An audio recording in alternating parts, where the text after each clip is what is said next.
PTF and Mikee P in the Money Media YouTube channel, 100-point Kentucky Derby preps. We've got a bunch of them coming up, including 2 this weekend. We start in South Florida, Gulfstream Park, for the Florida Derby, a race in recent years maybe more known for producing Derby favorites than Derby winners, but certainly has a rich history with the race. And we do have one of the ones at the top of the market coming back here to the races. Sovereignty, Mikee P. This horse, so impressive last time. The market was screaming at you that he was short. It was that short stretch finish line that is not conducive to closers. It looked like the speed horses were going to be advantaged. Sovereignty was having none of it. He ran him down. What do you expect we're going to see from him today? I expect improvement, honestly. I do think that his talent is paramount here. His ability is fantastic as far as his ability to track down horses. So that's something that is very interesting to me. The distance can only help him. That long stride, I do think, and the more length of the stretch there will suit him. He has to overcome an outside post, which is difficult at Gulfstream. And, he's going to come from pretty far back. Plenty of speed, though, I do think, for him to chase. No excuses. If he can step forward off that last race, I do think he's going to show us something. You mentioned about the outside posts. There was a stat pulled on Twitter. I believe it was Edgard, something to the effect of, well, I think you have it there in front of you. I'm going to make you read the stat so I don't butcher it. What is the stat about these 9 and 10 posts at Gulfstream going this 1 1/8 distance over the last 5 years? Yeah, so we do thank Ed DeRosa for his research, and it's post 9 and 10 are 3 for 54 the past 10 years at Gulfstream going 1 1/8. And one of those winners was Gunrunner there in the Pegasus World Cup, so we know how good that he was. Very, very difficult to win from those outside posts at Gulfstream. However, this year they are increasing the run-up, so that might be a factor in this race, and that's something certainly new for this year. It's not going to hurt Sovereignty at all. So. Yeah, no, that's huge. I mean, that completely changes the dynamic. It's also very hard. That sounds so daunting. You figure probably if every horse was the same odds, 11 of them are supposed, 10 and a half of them are supposed to win. Only 3 did. But without really going through the sample, it doesn't tell us that much. And to me, much more important than just a flat statistic is thinking about race design.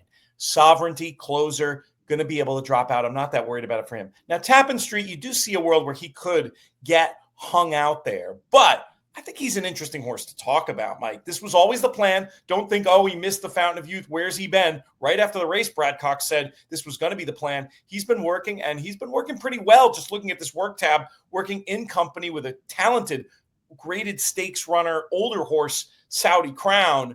I think this horse can probably work out a trip. I'm not too worried. Would I like him more if he were inside? Yes, but let's keep pumping up that stat so that we get a better price on both Tappan Street and Sovereignty, because I see them both as very interesting runners in here. Where do you stand with Tappan Street? He's a definite contender for me. I did like his maiden race. That was very good first time out. Was able to win at 7 furlongs. Seemed to take a while to get going on the turn, but whenever this horse started to run, he really, I do think, showed something there, and then jumped into the Holy Bull, made that big move around the turn, got tracked down by Burnham Square, who at that time was going very well, had a lot more experience than he did. And, now in the Fountain of Youth, Burnham Square took a step back. Well, at that time, Burnham Square, people were talking like, this horse, is very much a contender for the Derby. I do think Tappan Street, second time out, first time 2 turns, raced very well. He has a ton of upside. They paid $1 million for him. He's in the right hands. So I do think he is intriguing here. He's another one that could step forward. Let's talk about Bob Baffert, who has an entrant in this race. Horse who set those very fast fractions in the Rebel Stakes called Madaket Road. Yet another interesting statistic regarding this one. Baffert, for all the runners he has in Triple Crown races and Triple Crown prep races around the country, Gulfstream not typically his major port of call. Not at all. And we thank Ed DeRosa for some more research this week on Twitter as far as Baffert goes. And he came up with a stat that in the past 18 years, Baffert is 0 for 8 with his 3-year-olds. He ran Spielberg in the 2021 Florida Derby. That horse finished 8th.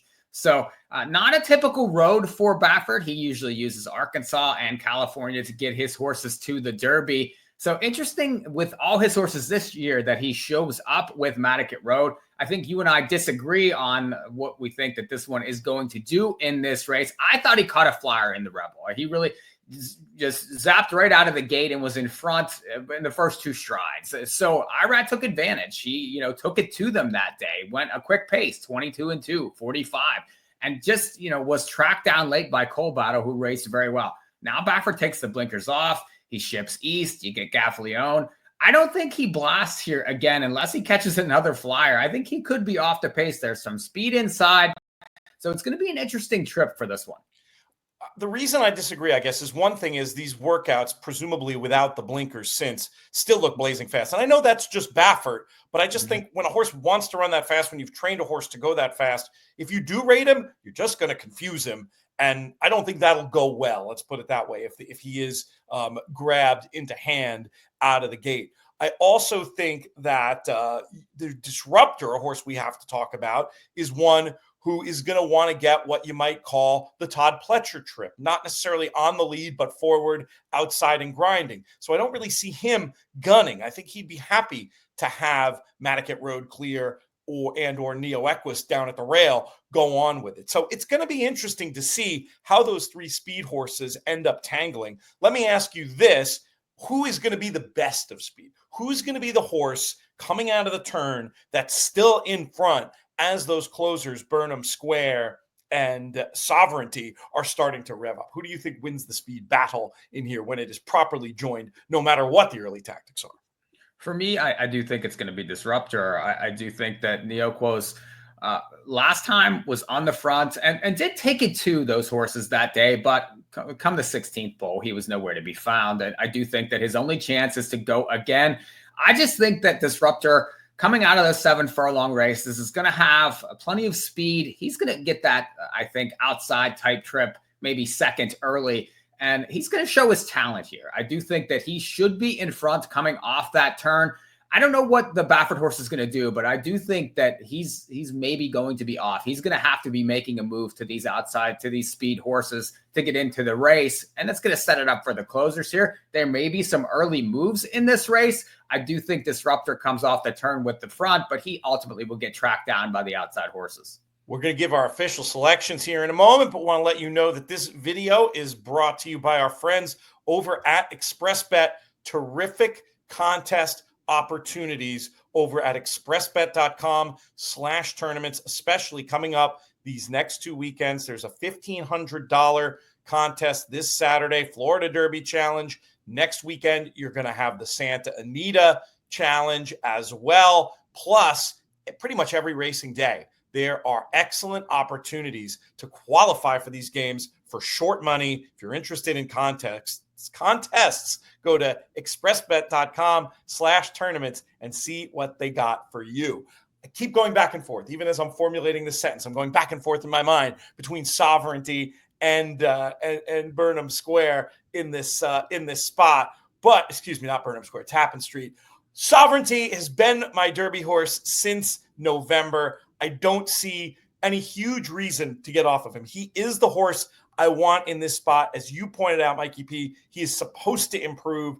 There is supposed to be pace in here. That should get him to the winner's circle. Having said that, if he is really hammered in this race, if he is something to 5 and a horse like Tappan Street is 4-1, I may just use them equally or even flip my official pick. I mean, Sovereignty has quite a reputation now. Would I be stunned if he's even money? I wouldn't be stunned if he's even money. And at that price, knowing there's the bigger target down the line, knowing there is the potential difficulty of the post, knowing there is a horse like Tappan Street who's going to get the jump on him, I could see switching. So hopefully I will not end up with splinters in my behind for saying these are my 2. As of now, Sovereignty, the top pick, but I could see getting a little jiggy with that depending on how things go. How about you, Mikey? Who wins this year's Florida Derby? I do think you'll get your 4-1 on Tappan Street. There's just too many other horses in the race that could take money with Disruptor in there, with Madaket Road in there. I do think that you're going to get every bit 4-1 on Tappan Street if you do like him. I do think Sovereignty is the best horse. I do think he's probably going to get the right trip here with the speed signed on. I love his stride. I love the fact that the distance is going to suit him. I do think he wins the race. My alternative would be Disruptor. I do think that he has more upside than a lot of these. It's interesting for Pletcher. I know that he struggles sometimes going from maiden to stakes races, but they paid $1.1 million for this one. There's been a lot of buzz. I know he was supposed to win that first start. He didn't. I like the progression next time. I like the fact that they're in here. Pletcher has other horses he could have showed up with in this race. So he would be the one with upside for me. So I do think Sovereignty and then, Disruptor, the next likeliest winner.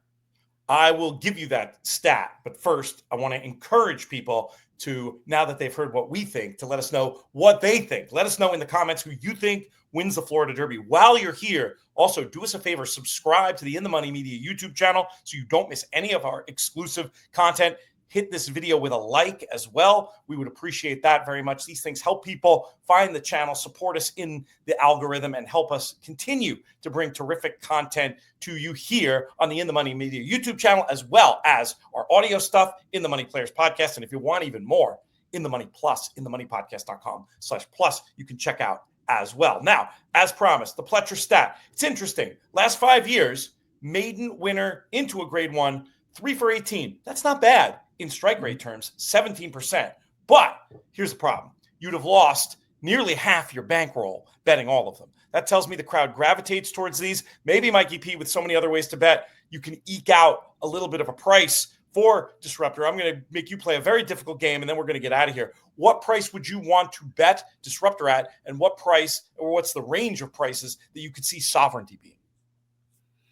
I think Sovereignty will be sub 2-1. I think he'll be anywhere from even money to probably 8-5 would be the ceiling for him. As far as Disruptor goes, I mean, really for value, I think you want over 5-1 on him. I'm not sure you get it. It depends on Sovereignty's price. I mean, that's the key, and how they come for Baffert in here. That's another key to this race as far as price go. You're going to have your Tappan Streets, your Disruptors, all right around that same range. So value is certainly subjective. I do think over 5-1, you could take a shot with Disruptor. If, you're thinking multis, though, I do think that this horse could play pretty well in there, given the fact that there are others that are going to take certainly intent from the bettors. So I do think that one could be used for maybe a penny in multis. Great stuff. Loads of other content coming on the In the Money Media YouTube channel. Mikee P and Nick Tamaro with a recap of last weekend's action. We're going to have another video soon on the Arkansas Derby. And JK and myself will be back with our updated top 10 list. Make sure you subscribe to the In the Money Media YouTube channel.